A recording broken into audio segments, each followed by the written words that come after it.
Ku gjithmonë mendojmë në sen se për gjëra pozitive, se gjithmonë flet për mendimin pozitiv e tjerë, edhe tash shkon për shtati edhe titulli Lumturia. Mund të pritet ndonjë titull tjetër, ky do të jetë në fakt fatkeqësisht do të jetë edhe libri i tij i fundit, pasi ka vendosur që me këtë libër ta ndërpresë edhe shkrimin e tij ose botimet me libra të ri.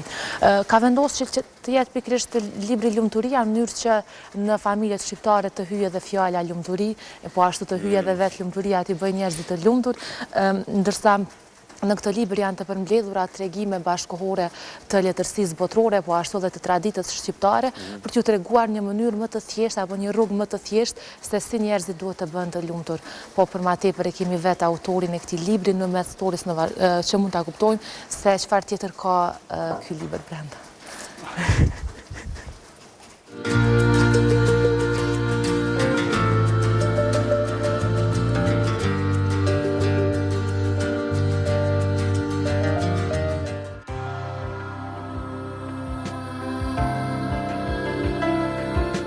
Qasja përgjithshme se cili shkrimtar është individuale, se cili ka mënyrën e teknikën e punës vetë.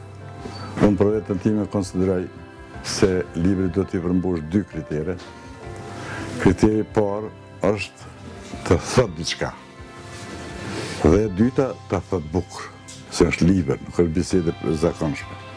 Prandaj krejt estetika që merret me librin më ndërmend se mund verë të 2 pozicione. Një të thotë diçka dhe ta thot bukur. Dhe kjo që thot diçka, nuk është të thonë që thuhet përshihet gjithçka në te, po t'jetë diçka e zgjedhur, diçka e menduar mirë, diçka që i vlen lexuesit, diçka që ki nevojë të komunikosh me lexuesin e t'ia thush lexuesit. Dhe në përgjithsisht, njeri kur flet për librin nuk do të fol shkrimtari për librin. Për arsye se libri që nuk flet vetë për veten e tij, nuk mund shkosh te secili lexues e ti thush ja kështu kam dashur me bë kështu të. Lexuesi dhe rezultatin final edhe atë komunikon. Libri që komunikon me lexuesin e ka një karakteristikë të veçantë. Domethënë libri i ka përmbush kriteret themelore që dalin në treg.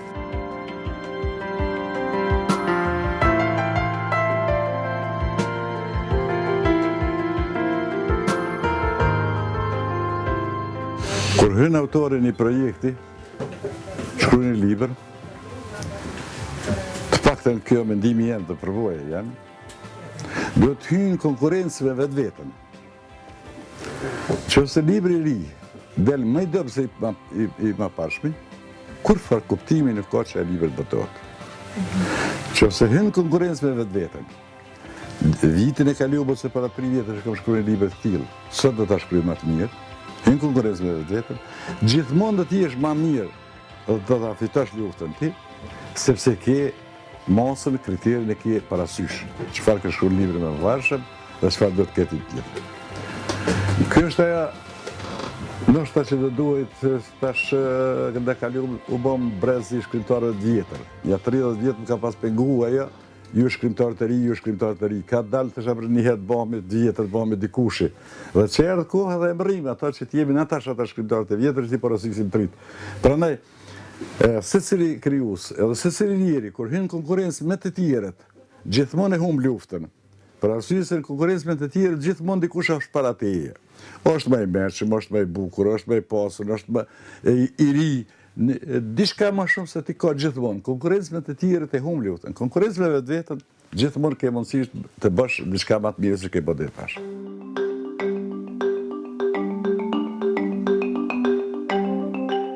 Dhe e treta që do të thosha për librin, e që jam shumë i kënaqur me këtë libër. Ndoshta kjo që po them jam shumë i kënaqur, ndoshta ka ardhur koha që t'ja vej pikën e të mos shkruaj libra të tjerë më, se ka pas thonë drejt Rangolli, shkrimtari i mirë mund të quhet vetëm ai që e di kur me lan. Mos me devalvuar vlerat e veta. Po me këtë libër jam shumë i kënaqur për arsye se do të hyjnë familje shqiptare fjala lumturi. Do të bisedohet për lumturinë. Do të debatohet për lumturinë. Do të janisë njerëz me menduar se nuk është krejt e keqe kjo jetë, por ka shumë mrekullime në asaj. Kjo një. Dhe e dyta, lumturia është në krijtari.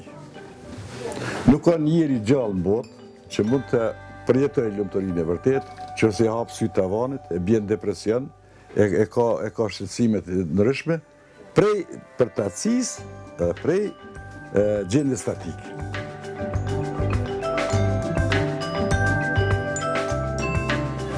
Lumturia është vetëm krijim. Kur dikush e mbjell një lule, kur dikush e mbjell një pemë, kur dikush e shkruan një libër, kur dikush e përgatiti për vim, kur dikush vozit një automobil, kur dikush e bën një mision të mirë si kur ju, kur dikush e kryen një projekt, çfarë do të qoftë, çfarë do natyre. Por një punë që e do, një punë që e përmbush, një punë që shkakton kënaqësi dhe vlera materiale se punë nuk ka kur farë domethënie. Ndërkëç, sa ti je në krijim, kur e rrit një fëmijë, a di sa shqetësime ti krijon beba? Po prindërit që rrisin një fëmijë janë në krijim, e ndihmojnë hyjnorës se të manifestohet në formën materiale. Kur e mbjell në lule, i ndihmon hyjnorës se prej një fare të shndrohet e të rritet një bukuri që e zbukuron jetën. Kur shkon sallonet e bukurisë, kur të ndihmojnë ta bësh vetveten aq bukur sa ti e pranueshme ajo vetvetja jote për ty në radhë parë, pastaj për të tjerët. Kur shkon servis makinave, ndihmojnë që ta të kalosh i pengesë me një mungesë vogël. Do të thotë gjithmonë je në lumturi nëse je në krijimtari, në veprim konkret. Prandaj ky libër më mërmendja si plotson këto kërkesa, më mërmendja se do ta gëzoj lexuesin dhe prandaj jam paq e qetësimit.